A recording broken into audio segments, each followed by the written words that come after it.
ఆంధ్రప్రదేశ్లో జిల్లాల పునర్విభజన ఒకరికి వరంగా మారగా మరొకరికి శాపంగా శోకం మిగిల్చింది. ఒకే పార్టీకి చెందిన ఇద్దరు అగ్రనేతలకు ఈ అనుభవం ఎదురైంది. వరం దక్కిన ఎమ్మెల్యే కంట ఆనంద బాష్పాలు రాలై ప్రభుత్వం నిర్ణయంతో తీవ్ర నిరాశకు గురైన మంత్రి కంట కన్నీరు కట్టలు తెంచుకుని బయటకు వచ్చింది.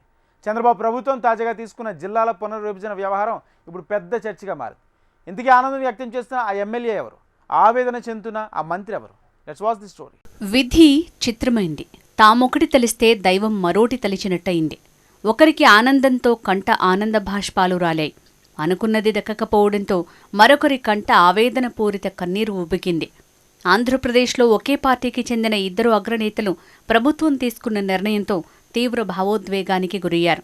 ప్రభుత్వం తీసుకున్న కీలకమైన నిర్ణయం ఎప్పటినుంచో సాధించాలి అనుకున్న కార్యం ఒకరికి అంది వచ్చింది, మరొకరికి అదే చేజారిపోయింది. ఈ వింత అనుభవం ఏపీలోని ఇద్దరు టీడీపీ నేతలకు ఎదురైంది.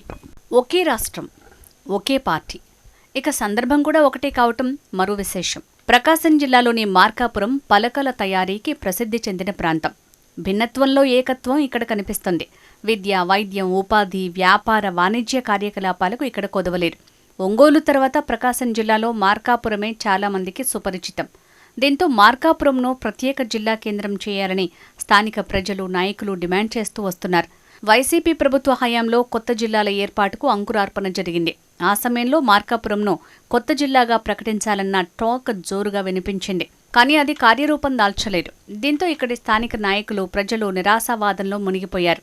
2024లో అధికారంలోకి వచ్చిన కూటమి ప్రభుత్వం తాజాగా కొత్త జిల్లాల ఏర్పాటుపై దృష్టి పెట్టింది. ఈసారి మార్కాపురం కొత్త జిల్లాగా అవతరించింది.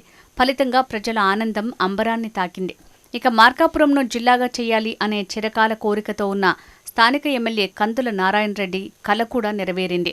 ఆ భావోద్వేగంతో ఆనంద భాష్పాలు కార్చారు. మార్కాపురం జిల్లాగా మారిన ఆనందం కందుల నారాయణ రెడ్డిలో వ్యక్తమవుతుండగా అన్నమయ్య జిల్లాకు కేంద్రంగా ఉన్న రాయచోటికి ఆ స్థానం పోయింది. రాయచోటిని జిల్లా కేంద్రంగా ఉంచాలని స్థానికులు, వైసీపీ నేతలు గట్టిగా డిమాండ్ చేశారు. ఆందోళనలు కూడా నిర్వహించారు. ఇక స్థానిక ఎమ్మెల్యే, రాష్ట్ర రవాణా మంత్రి మండిపల్లి రాంప్రసాద్ రెడ్డి రాయచోటిని జిల్లా కేంద్రంగా కొనసాగించేలా చివరి క్షణం వరకు విశ్వ ప్రయత్నం చేశారు. అయినా ప్రభుత్వం తన నిర్ణయం మేరకే అడుగులు వేసింది. దీంతో ఆవేదన, ఆందోళనకు గురైన మంత్రి మండిపల్లి రాంప్రసాద్ రెడ్డి కంటనీరు పెట్టారు.